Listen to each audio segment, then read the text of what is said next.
বিশ্বনবী হেরা পাহাড়ে চলে গেলেন। কোথায়?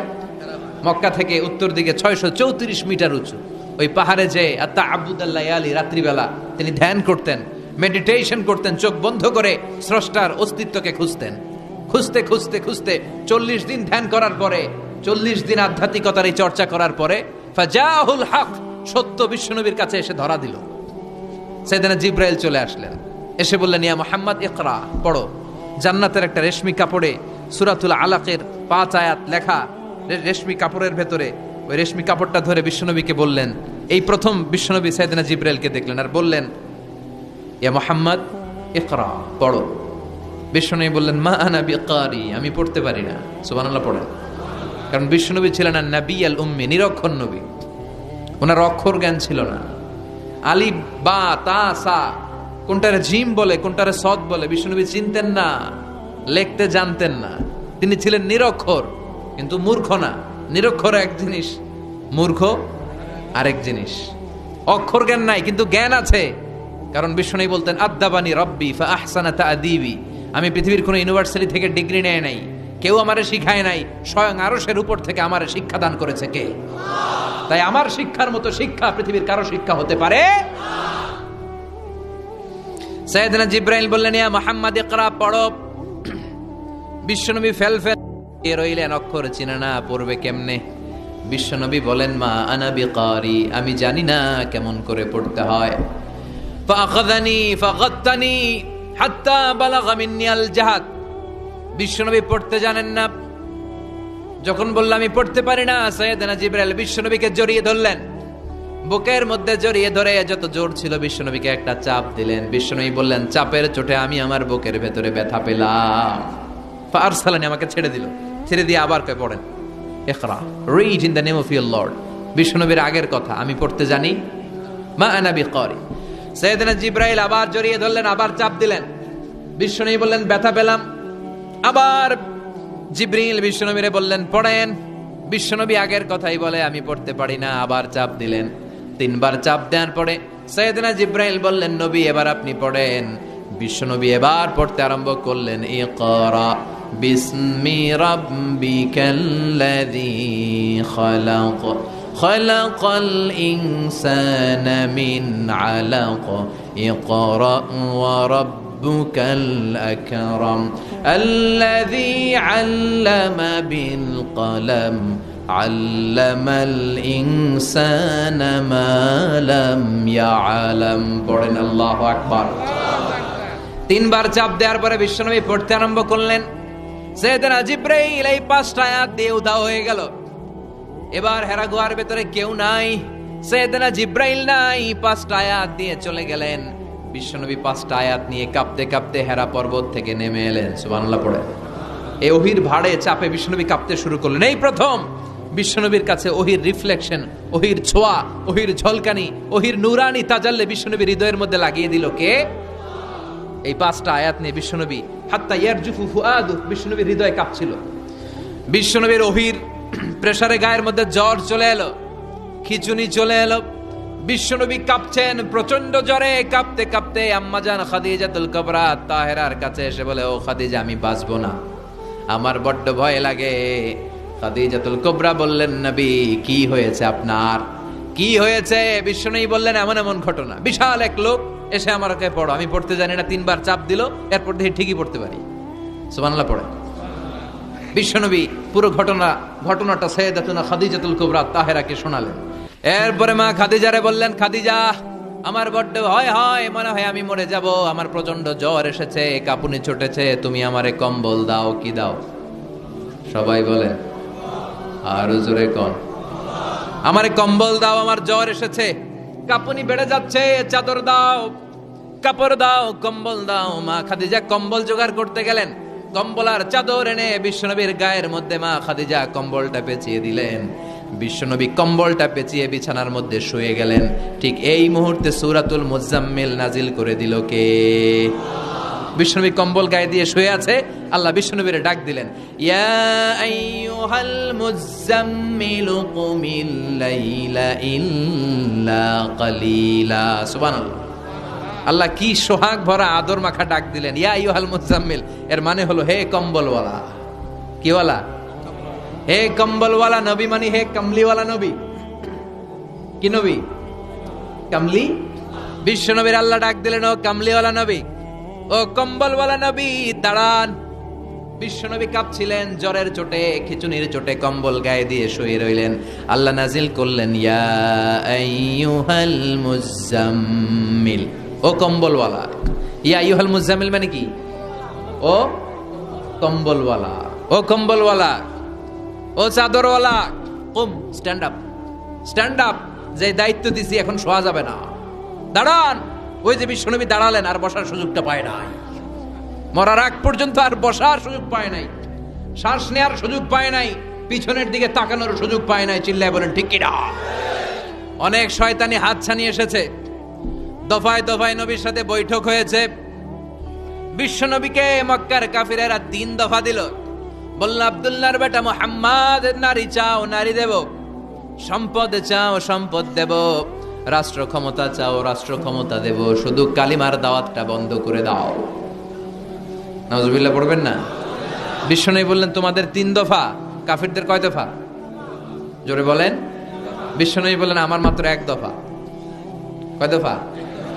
বিশ্বনবী বললেন, সম্পদ না, নারী না, মক্কার ক্ষমতা নয়, লা ওয়াদাউ শামসা ফি ইয়ামিনি, আকাশের দ্বিপ্রহরের জল জলে সূর্যটা যদি ডান হাতে দাও, ওয়াল কামারা ফি ইয়াসারি, চাঁদটাকে যদি বাঁ হাতে দাও, যেই কালিমার দাওয়াত দিতে ময়দানে আমি নেমেছি, গোটা বিশ্বের কেউ এই দাওয়াত থেকে আমাকে পিছু সরাতে পারবে না, কেউ পিছনে নিতে পারবে না। সম্পদ, নারী আর ক্ষমতার লোভ তো খুব তুচ্ছ বিষয়। ওই সূর্যটা যদি ডান হাতে দাও, চাঁদটা যদি বাঁ হাতে দাও, এই কালিমার দাওয়াত থেকে আমি পিছু হটবো না। চিল্লায় বলেন ঠিক কিনা? বিশ্বনবীর আল্লাহ প্রস্তুতি নিতে বললেন। বললেন, ইয়া আইয়ুহাল মুজাম্মিল, ও কম্বলওয়ালা নবী। কি ওয়ালা নবী? তাফসীর বুঝতে পারতেছেন তো? শীতের চোটে খিচুনি, কম্বল গায়ে দিয়ে শুইছে, তখন আল্লাহ এটা নাজিল করলেন। তাহলে প্রথমে আমরা জানলাম সেন্ট্রাল থিম অফ দিস সূরা, এই সূরার কেন্দ্রীয় আলোচ্য বিষয়। এরপরে আমরা জানলাম কোন প্রেক্ষাপটে, কোন সিচুয়েশনে, কোন পরিস্থিতিতে এই সূরাটা নাজিল হয়েছে। বুঝতে পেরেছেন? বিশ্বনবীর যখন এই পরিস্থিতি, তখন আল্লাহ বিশ্বনবীর আবার গাইডলাইন দিলেন, ইয়া আইয়ুহাল মুজাম্মিল, হে কম্বলওয়ালা নবী, কুমিল লাইলা ইল্লা খলিলা, দাঁড়ান, রাত্রিবেলা দাঁড়িয়ে তাহাজ্জুদ গুজার হন। সুবহানাল্লাহ পড়ে। এই সূরার ভেতরে রব্বুল আলামিন বিশ্বনবীকে প্রস্তুত করে তোলবার জন্য, বিশ্বনবীকে নবুয়তের দায়িত্ব পালন করানোর জন্য, মিশনে নামানোর জন্য বিশ্বনবীকে সর্বমোট 60টা বিষয়ে প্রশিক্ষণ নিতে বলেছেন। জোরে কোন কয়টা? সবাই কোন? চিল্লায় বলেন কয়টা? প্রস্তুতি নেওয়ার জন্য 7টা বিষয়ে বিশ্বনবীকে ট্রেন আপ করেছেন, প্রশিক্ষণ নিতে বলেছেন। আমরা একটা একটা করে 7টাই আজকে শুনবো। বিশ্বনবীকে আল্লাহ তাআলা 60টা বিষয়ে প্রশিক্ষণ নিতে বললেন। কয়টা? কারণ সামনে অনেক গুরু দায়িত্ব। 1 নাম্বার প্রশিক্ষণ হচ্ছে, ইয়া আইয়ুহাল মুজাম্মিল, হে কম্বলওয়ালা নবী, কুমিল লাইলা ইল্লা কলিলা, দাঁড়ান, দাঁড়িয়ে রাত্রে তাহাজ্জুদের নামাজ পড়েন। কিসের নামাজ? তাহাজ্জুদের যায় নামাজে মরণ দিও প্রভু আমায়, একামতে দিনের কাজে কবুল করে নিও আমায়। তাহাজ্জুদের যায় নামাজে মরণ দিও প্রভু আমায়, একামতে দিনের কাজে কবুল করে নিও আমায়। পড়েন আমিন। তাহলে বিশ্বনবীকে প্রথম যে প্রশিক্ষণ আল্লাহ দিলেন সেটা হচ্ছে তাহাজ্জুদের সালাতের প্রশিক্ষণ। কিসের? রব্বুল আলামিন বললেন, ইয়া আইয়ুহাল মুজাম্মিল কুমিল লাইলা ইল্লা কলিলা, ও নবী, রাত্রি বেলায় দাঁড়ান, পুরো রাত ব্যাপী তাহাজ্জুদ পড়েন। নিসফাহু, রাতের অর্ধেক সময় তাহাজ্জুদ পড়েন। আও ইনকুস মিনহু কালিলা, অথবা তার চেয়েও কিছু কম পড়েন। আও জিদা আলাইহি, অথবা তার চাইতেও বেশি পড়েন। ও নবী, রাত্রিবেলা দাঁড়িয়ে তাহাজ্জুদের সালাত পড়েন। কিসের সালাত? তাহলে বিশ্বনবীকে মিশনে সফল হওয়ার জন্য সর্বপ্রথম যে ডিরেকশন আল্লাহ দিলেন সেটা হচ্ছে তাহাজ্জুদের ডিরেকশন। কিসের? তাহাজ্জুদ পড়েননি আপনারা? পড়েন? হ্যাঁ হুজুর, ফজর নামাজই তো পড়ি না। কি পড়ি না? তাহাজ্জুদ তো তাদের যারা ফজর পড়ে, যারা ফজরই পড়েন, ওরা আবার কি তাহাজ্জুদ? কথা বলেন। এই তাহাজ্জুদের সালাত আদায় করলে সম্মান বাড়িয়ে দেয় কে? ঘুমের আরবিতে কিছু নাম আছে। ঘুমের একটা নাম হচ্ছে আন-নুআস। নুআস মানে ড্রোজিনেস, বাসে বসে আছেন, বাসও ঝুলে আপনিও ঝুলতেছেন, এরকম হয় না? ঝিমুনি, এটার বলে নুআস। আরেকটা হচ্ছে সামান্য হালকা লাইট স্লিপ, সামান্য ঘুম, এটার বলে পাওয়ার ন্যাপ। হালকা হালকা ঘুমও আসছে, আবার কে যেন কথা বলে ওইটাও শোনা যায়, এরকম ঘুম আসছে না নাই? এটার বলে সিনা, আরবিতে এটার কি কয়? সিনা। আরেকটা হচ্ছে ভালো ঘুম, এটার বলে নাউম। এটার কি বলে? তাহলে পাইলাম নুআস, সিনা, নাউম। আরেকটা হচ্ছে জন্মের ঘুম। কিরকম ঘুম? এমন ঘুম যেই ঘুমে ডাকলেও মানুষ ওঠে না, যেটা শেষ রাতে আমাদের যে ঘুমটা হয়, রাত 3টা-4টার দিকে কম্বল টেনে টেনে আরেকটু ঘুমাইতে মনে চায়, এরকম একটা ঘুম আছে না নাই? এই ঘুমটাকে আরবিতে বলে হুজুদ। কি বলে? সবাই বলেন। এই হুজুদের ঘুমকে স্যাক্রিফাইস করে ওই টাইমে যে সালাতটা পড়া হয়, ওই সালাতকে আরবিতে বলে সলাতুল হুজুদ বা সলাতুত তাহাজ্জুদ। সুবহানাল্লাহ পড়বেন না? এজন্য রাব্বুল আলামিন বলেন, ওয়া মিনাল লাইলি ফাতাহাজ্জাদ বিহি নাফিলাতান লাকা আসা আন ইয়াবআসাকা রাব্বুকা মাকামাম মাহমুদা। ও নবী, রাত্রিবেলা দাঁড়িয়ে আপনি তাহাজ্জুদের নামাজ পড়েন, আশা করা যায় বিশাল সম্মানিত মহিমান্বিত জায়গায় আল্লাহ আপনারে বসায় দিবে গো নবী। ঠিক কি না? তাহাজ্জুদের সালাত পড়লে মর্যাদা বাড়ায় দেয় কে? মুমিনের বৈশিষ্ট্য, তারা রাত্রিবেলা তাহাজ্জুদের সালাত পড়ে। ইমানদারদের বৈশিষ্ট্য, তারা হলো ফুরসানান নাহার রুহবানাল লাইল। রাত্রিবেলা তাহাজ্জুদের জায়নামাজে কান্নার ঝড় তুলে দিনের বেলায় ঘোড়া হাঁকিয়ে জিহাদের ময়দানে জিহাদ করে। ঠিক কি না? দিনের বেলায় চলবে কি? জিহাদ। জিহাদের কথা বলাতে ভয় পাইছেন? হ্যাঁ, অনেকে এখন জিহাদের সাথে জঙ্গিবাদরে লাগায়, এরকম ডাকাইত আছে না নাই? জিহাদের সাথে সন্ত্রাসবাদকে মিলাতে চায়, চিল্লা এখন ঠিক কি না? জঙ্গিবাদ আর সন্ত্রাস এক জিনিস, জিহাদ আরেক জিনিস। জিহাদরে ফরজ করছে কে? আর জঙ্গিবাদকে হারাম করেছে কে? জঙ্গিবাদকে দমন করার জন্য আল্লাহ তাআলা জিহাদের মতো বিধানকে ফরজ করেছেন, চিল্লায় বলেন ঠিক কি না? যারা হকের পক্ষে, যারা কল্যাণের পক্ষে, যারা মানবতার পক্ষে, এরা হচ্ছে মুজাহিদ। আর যারা হক সহ্য করে না, মানবতাকে সহ্য করে না, শান্তির কথাকে সহ্য করে না, এরা হলো এক একটা জঙ্গি, চিল্লায় এখন ঠিক কি না? আবু জাহেল ছিল জঙ্গি আর বিশ্বনবী ছিলেন মুজাহিদ। ফেরাউন ছিল জঙ্গি, মুসা আলাইহিস সালাম ছিলেন মুজাহিদ। নমরুদ ছিল জঙ্গি, সাইয়েদনা ইব্রাহিম ছিলেন মুজাহিদ।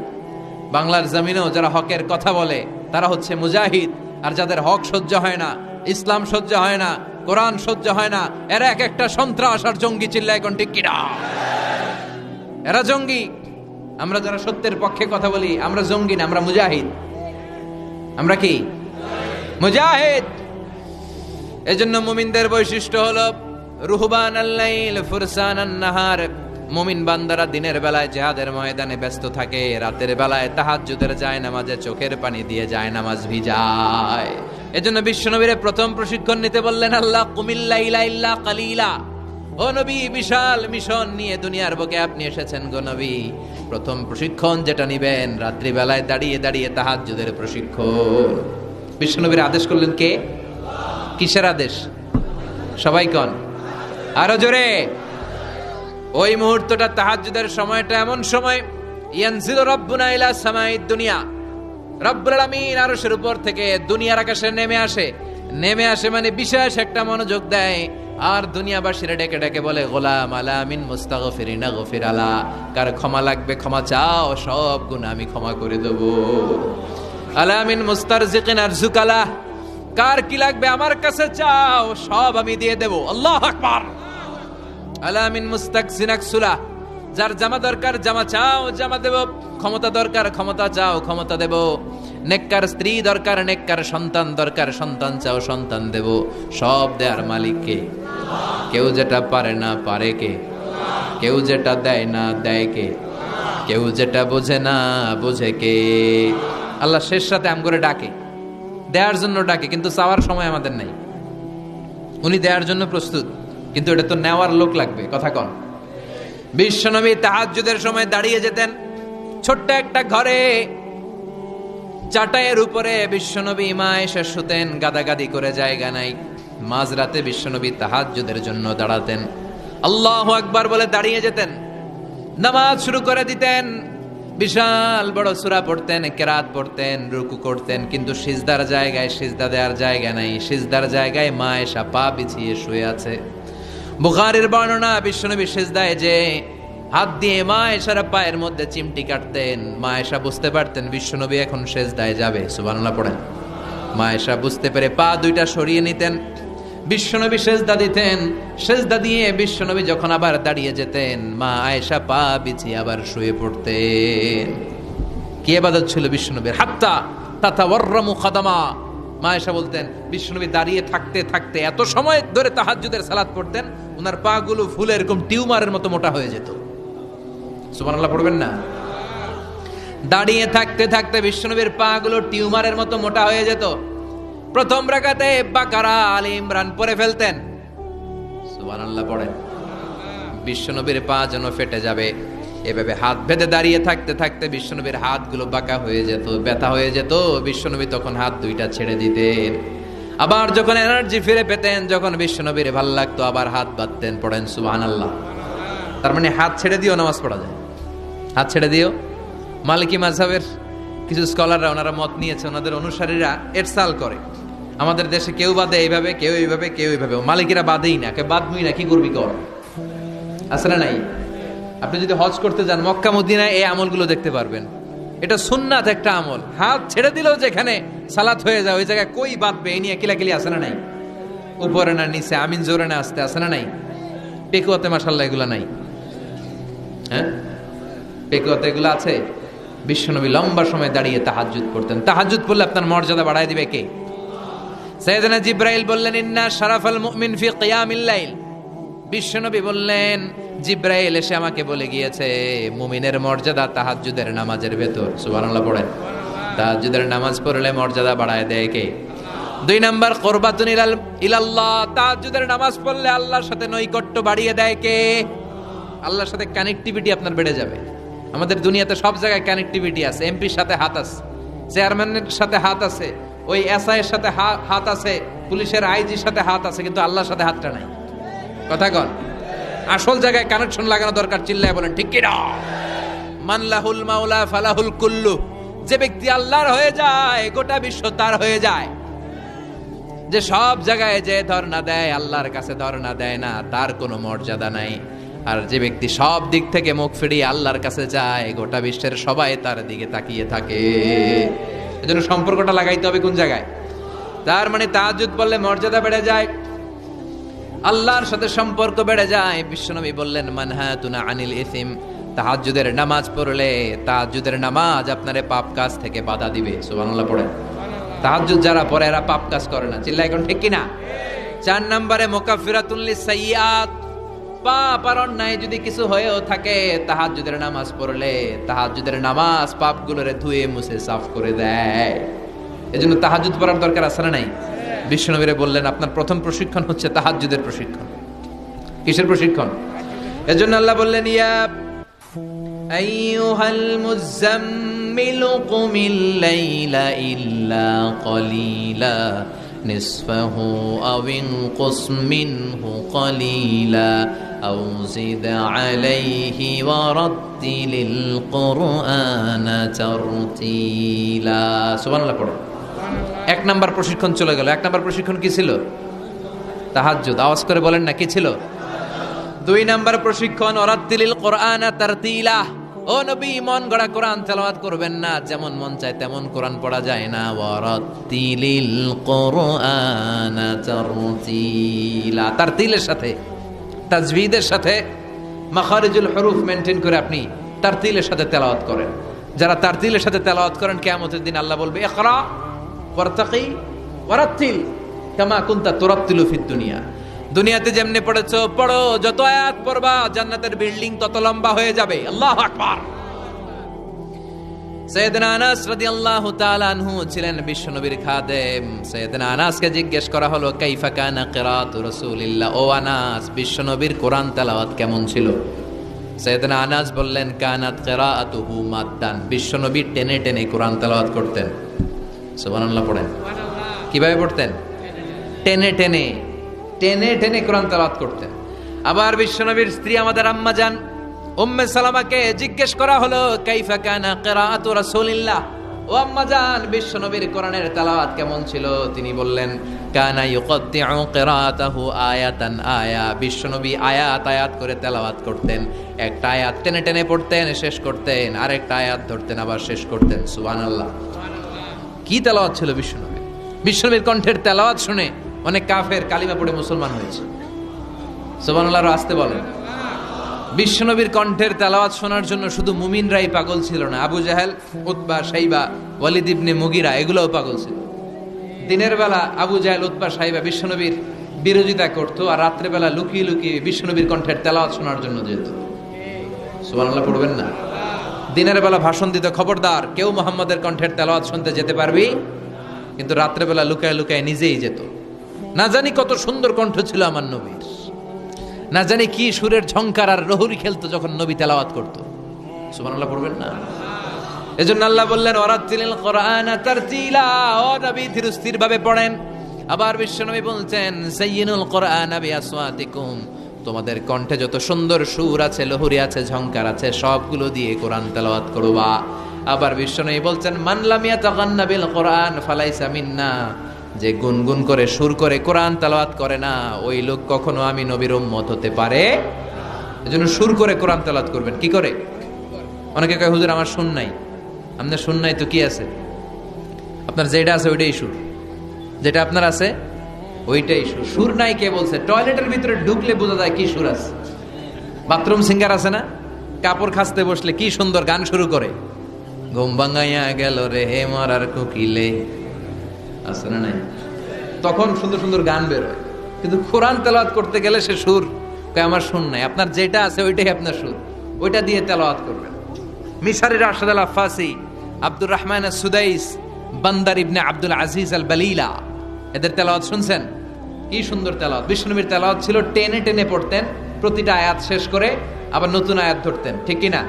আলহামদুলিল্লাহি রাব্বিল আলামিন আর রহমানির রহিম মালিকি ইয়াউমিদ্দিন ইয়্যাকা না'বুদু ওয়া ইয়্যাকা নাস্তাঈন ইহদিনাস সিরাতাল মুস্তাকিম সিরাতাল লাযীনা আন'আমতা আলাইহিম গায়রিল মাগদুবি আলাইহিম ওয়ালাদ-দাল্লিন।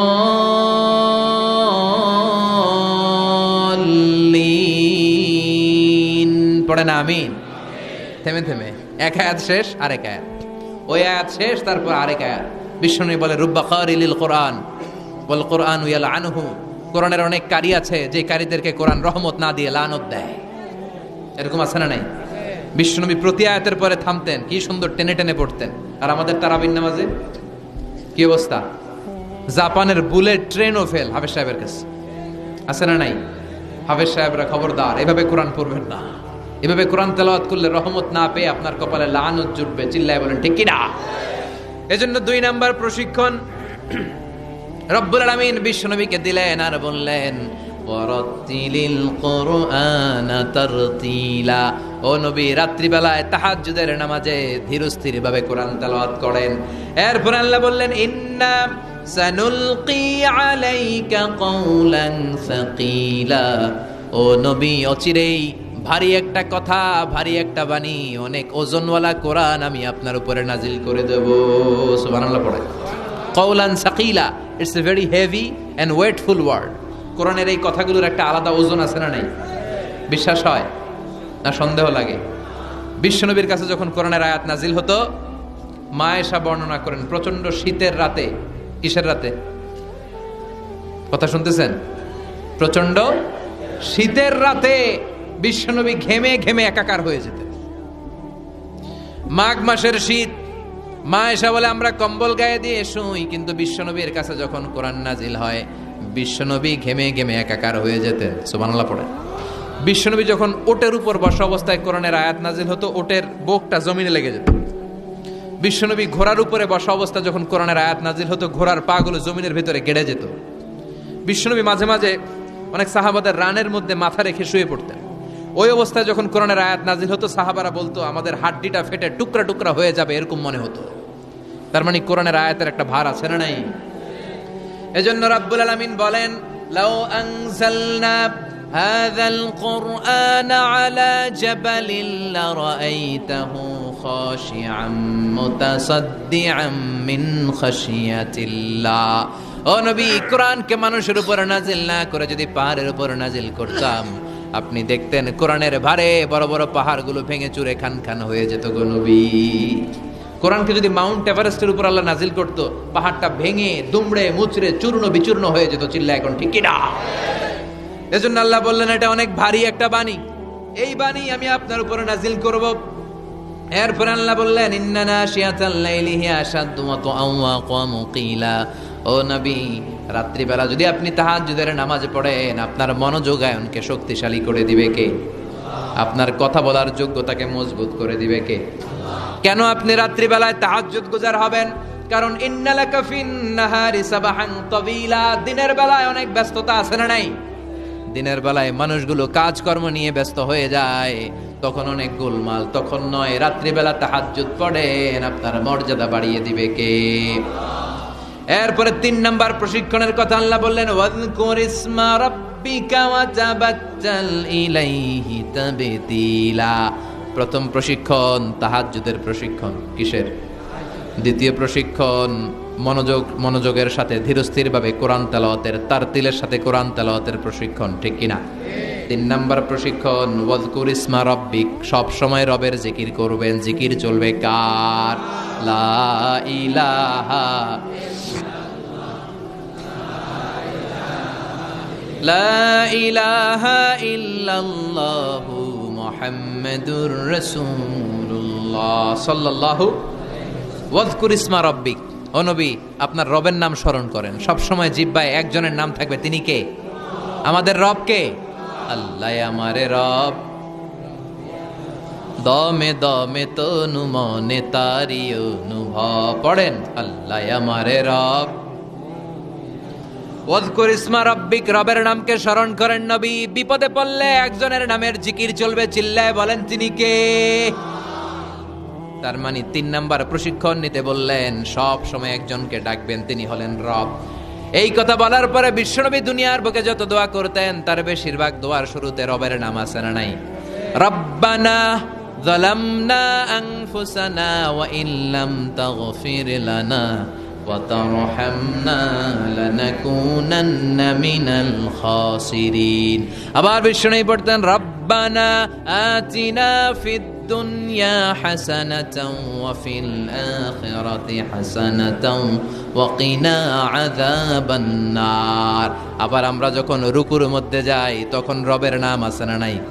সুবহানা রাব্বিয়াল। আবার যখন সিজদায় যাই, তখনও রবের নাম আছে না নাই? সুবহানা রাব্বিয়াল। এজন্য 3 নাম্বার প্রশিক্ষণ ওয়াযকুর ইসমা রাব্বিক, ও নবী রবের নাম স্মরণ করেন। 4 নাম্বার প্রশিক্ষণ ওয়াতাবাত্তাল ইলাইহি তাবতীলা, আপনি যখন সময় পাবেন রবের ইবাদতে মশগুল হয়ে যান। কার ইবাদতে? কার ইবাদতে? আমরা যেন আল্লাহর ইবাদতে মশগুল হয়ে যাই। ওয়াতাবাত্তাল ইলাইহি তাবতীলা, তাবাত্তুল মানে আল্লাহর ইবাদতে মনোনিবেশ করা, মশগুল হওয়া। এই তাবাত্তুল শব্দটা এসেছে আল বাতুল থেকে। এজন্য মারিয়াম আলাইহিস সালামকে বলা হতো মারিয়াম আল বাতুল। মারিয়াম আলাইহিস সালামকে কি বলা হতো? উনি বাইতুল মুকাদ্দাসে সব সময় কার ইবাদতে মশগুল থাকতো? ইবাদতে মশগুল। আমাদের নারীরাও মশগুল থাকে, তবে ইবাদত নিয়ে নয়, জি বাংলা নিয়ে, স্টার জলসা নিয়ে। আল্লাহ এই গজব থেকে তুমি আমাদেরকে হেফাজত করো, আমরা পড়ি আমিন। ফাইদা ফারাগতা ফানসাব ওয়া ইলা রাব্বিকা ফারগাব। আল্লাহ নবীর ডেকে বললেন, ও নবী যখন আপনি অবসর পাবেন, আপনি ইবাদতে মনোনিবেশ করেন, আল্লাহর ইবাদতে মশগুল হয়ে যান। ওয়াতাবাত্তাল ইলাইহি তাবতীলা, ইবাদত চলবে একজনের, তিনি কে? তাহলে প্রশিক্ষণ কয়টা গেল? জোরে বলেন, আরো জোরে বলেন।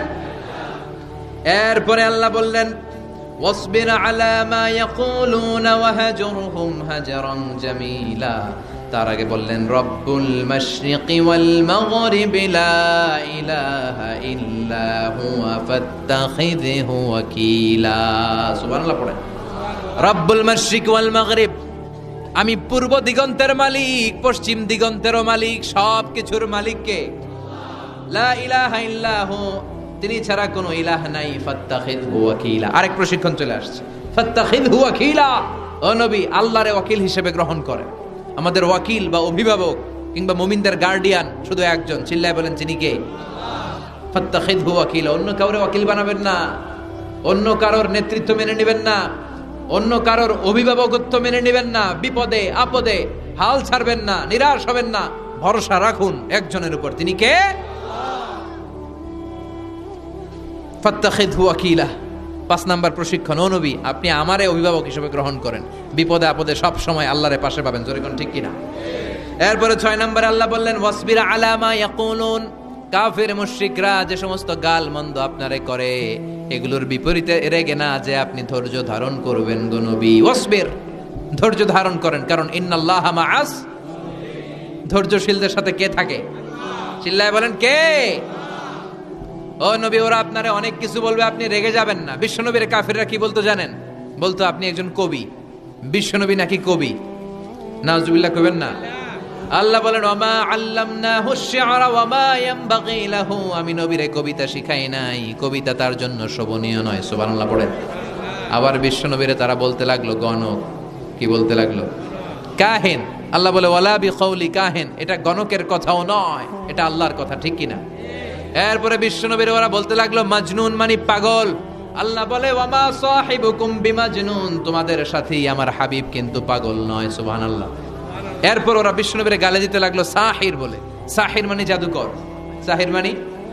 আল্লাহ বলে না, আমার নবী জাদুকর না। এরপরে ওরা বিশ্বনবীরে বলতে লাগলো আবতার, মানে নির্বংশ, লেস কাটা। আল্লাহ বলে না, ইন্না শানিয়াকা হুয়াল আবতার।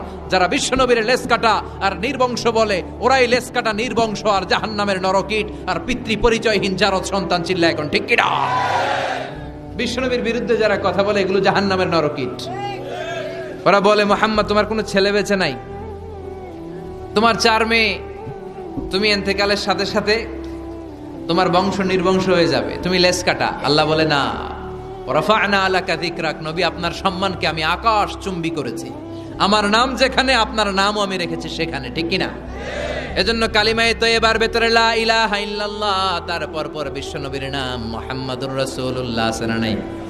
আজানের মধ্যে আল্লাহর নামের পরে নবীর নাম আছে না নাই? আবার নামাজে সালাম ফেরানোর আগে বিশ্বনবীর জন্য দুরূদ আছে না নাই? রাফা'না আলাকা যিকরাক। ওরা বলে আপনি লেস কাটা, আপনি লেস কাটা না, যারা আপনারে গালি দেয় ওরাই লেস কাটা। ওয়াসবির আলা মা ইয়াকুলুন। ও নবী, ওরা যা বলে এই ব্যাপারে আপনি ধৈর্য ধারণ করেন, আপনি মন খারাপ করবেন না। এই গালি গালাজ, এটা নবীদের শুনতে হবে, এটা সুন্নাত। আমরাও এখন গালি গালাজ শুনি, জোরে কোন ঠিক কিনা? আমাদেরকে বলে ব্যাকডেটেড, ব্যাকডেটেড, কিছু জানে না এরা মোল্লা। আমগরে কি ডাকে? একজন মেম্বার অফ দ্য পার্লামেন্ট কয়েকদিন আগে সংসদ ভবনে বলছে মোল্লাতন্ত্র। কি বলছে? ইসলামের কথা ভালো লাগে না, কাদিয়ানীদের সাফাই গায়। আছে না নাই? বিশ্বনবী যে শেষ নবী, এটা মানে না কাদিয়ানীরা। উনি কাদিয়ানীদের সাফার গায়, তার মানে ইসলাম ওনার ভাল লাগে না, ওনার ভাল লাগে কাদিয়ানী সম্প্রদায়কে। চিল্লা এখন ঠিক কিনা? বিশ্বনবীরে বলেছে কবি, ওনারে বলেছে গণক, ওনারে বলেছে জাদুকর, ওনারে বলেছে পাগল, ওনারে বলে লেস কাটা। ওই গালিগুলো আমাদেরও শুনতে হবে যদি নবীর অনুসারী হই। আমাদেরকে এখন গণক বলে না, পাগল বলে না, আমাদেরকে বলে মোল্লা, আমাদেরকে বলে রাজাকার, আমাদেরকে বলে যুদ্ধাপরাধী। চিল্লা এখন ঠিক কিনা? যুগে যুগে গালি গালাজ আছে না নাই? আমাদেরকে যেই ট্যাগই লাগাক না কেন, আল্লাহ বলেন ওয়াসবির। গালি দেখ, মন্দ কথা বলুক, হুমকি ধমকি দেখ, ওয়াসবির, ধৈর্য ধারণ করো, কারণ ইন্নাল্লাহা মাআস। ধৈর্যশীলদের সাথে আল্লাহ রয়েছেন। যারা জমিনের উপর জুলুম করে তাদের জন্য আল্লাহ কোনো সাহায্য পাঠায় না। আর জমিনে যারা মাজলুম, যাদের রক্ত জমিনে লাগে, ওই জমিনের ক্ষমতা আল্লাহ মাজলুমদের হাতে তুলে দেয়। চিল্লা এখন ঠিক কিনা? রাত্রি যত গভীর হয়, সুবহে সাদিকের সময় কাছে আসতে থাকে, ঠিক কিনা? ইসলামের পক্ষের শক্তির উপর আযাব, অত্যাচার, জুলুম, নির্যাতন যত বাড়তে থাকে, ইসলামের বিজয়ের সময় ঘনাতে থাকে। এটা মুমিনের বিশ্বাস, এটা মুমিনের আত্মোপলব্ধি। আল্লাহ বলেন ওয়াসবির আলা মা ইয়াকুলুন। নবী, ওরা যা বলে আপনি মন খারাপ করবেন না, আপনি ধৈর্য ধারণ করেন, কারণ ইন্নাল্লাহা মাআস। ধৈর্যশীলদের সাথে থাকে কে? আবার আল্লাহ বললেন ওয়াস্তাঈনু বিস-সাবরি ওয়াস-সালাতি ওয়া ইন্নাহা লাকাবীরাতুন ইল্লা আলাল খাশিঈন। ও নবী, ধৈর্য আর সালাতের মাধ্যমে আপনি আমার কাছে সাহায্য চান। ফাসবির কামা সাবারা উলুল আজমি মিনার রুসুল। ও নবী, আপনার আগে সাইয়েদনা ইব্রাহিম, সাইয়েদনা নূহ, সাইয়েদনা মূসা, ঈসা যেইভাবে ধৈর্য ধারণ করেছে, আপনাকেও ধৈর্য ধারণ করতে হবে, ঠিক কি না? এজন্য বিচলিত হওয়া যাবে? ভয় লাগে আপনাদের? হাল ছাড়া যাবে? ইসলামের পক্ষে থাকার দরকার আছে না নাই? ধৈর্য ধারণ করলে সাহায্য আর গায়েবী মদত পাঠাবে কে? ওয়াসবির আলা মা ইয়াকুলুন। নবী ওরা যা বলে এই ব্যাপারে ধৈর্য ধারণ করেন। এরপর আল্লাহ বললেন ওয়াহজুরুহুম হাজরান জামিলা। ওদেরকে আপনি পরিত্যাগ করেন, এড়িয়ে চলেন। মূর্খরা এসে যখন আপনার সাথে গালমন্দ করতে চায়, পায়ে পাড়া দিয়ে ঝগড়া করতে যায়, আপনি সালাম দিয়ে কেটে পড়েন। ওদের এই কথাগুলো, এই গালিগুলো শোনার সময়ও আমাদের নাই। চিল্লায় বলেন ঠিক কি না? তার মানে সর্বশেষ 6 নম্বরে আল্লাহ তাআলা বিশ্বনবীকে ধৈর্যের প্রশিক্ষণ নিতে বললেন। আর 7 নম্বরে এই সমস্ত কাফের, মুশরিক, এই আবাল শ্রেণীর লোকগুলোর কথাবার্তা থেকে নিজেকে এড়িয়ে থাকতে আল্লাহ পরামর্শ দিলেন। চিল্লায় এখন ঠিক কিনা? ওয়া ইদা খাতাবাহুমুল জাহিলুনা ক্বালু। মূর্খরা যখন আল্লাহর প্রিয় বান্দাদের সাথে ঝগড়া করতে আসে, আল্লাহর প্রিয় বান্দারা জানে এদের সাথে ঝগড়া করার টাইম আমাদের নাই, তাই ক্বালু সালামা, মুমিন বান্দারা সালাম দিয়ে ওদের কাছ থেকে কেটে পড়ে, ঠিক কিনা? তাহলে 6 নম্বর আল্লাহ বললেন সবর, ধৈর্যের দরকার আছে না নাই? এজন্য তাহাজ্জুদ গুজার হতে হবে। রাজি আছো মুসলমান? 1 নম্বর প্রশিক্ষণ, তাহাজ্জুদের সালাত পড়তে হবে। মর্যাদা বাড়িয়ে দিবে কে? 2 নম্বরে সুন্দরভাবে তার তিলের সাথে কোরআন তেলাওয়াত করতে হবে, সওয়াব দিবে কে? 3 নম্বরে রব্বুল আলামিন বললেন ওয়াজকুর ইসমা রাব্বিক, সব সময় জিকির চলবে কার? 4 নম্বরে ইবাদতে মনোনিবেশ করতে হবে কার জন্য? 5 নম্বরে দুনিয়ার কেউ আমাদের ওয়াকিল নয়, আমাদের অভিভাবক নয়, আমাদের আসল অভিভাবক কে? 6 নম্বরে ওরা আমাদেরকে যাই বলুক, আমাদের আসল হাতিয়ার হলো ধৈর্য। আসল হাতিয়ার কি? সবর। আর ওরা যদি গালিগালাজ করে, আল্লাহ বললেন ওদেরকে এড়িয়ে চলো। মুমিনরা ধৈর্য ধরবে আর মুনাফিকদেরকে এড়িয়ে চলবে, ঠিক কিনা? এই 7টা প্রশিক্ষণ বিশ্বনবীকে নিতে বললো কে? কারণ বিশ্বনবীর বিশাল দাওয়াতি মিশন আছে। কালেমার বাণী প্রচারের মিশনে নামতে হবে, নবুয়তির দায়িত্ব পালনের মিশনে নামতে হবে। লিয়ুযহিরাহু আলা দ্বীনি কুল্লি, মানব রচিত যত মতবাদ, যত ধর্ম, যত কথা আছে, সব কিছুর কবর রচনা করে কালিমার পতাকা উড়াইয়ে দিতে হবে। চিল্লা এখন ঠিক কিনা? এই মিশনে নামার আগে বিশ্বনবীকে আল্লাহ প্রস্তুতি নিতে বললেন। আল্লাহ বললেন প্রিপেয়ার ইউরসেলফ। নবী আপনি প্রস্তুতি নেন। দেখবেন সব কাজের আগে প্রস্তুতি লাগে, লাগে না? কথা বলেন। এই যে Lux channel I superstar, close up one, তোমাকেই খুঁজছে বাংলাদেশ।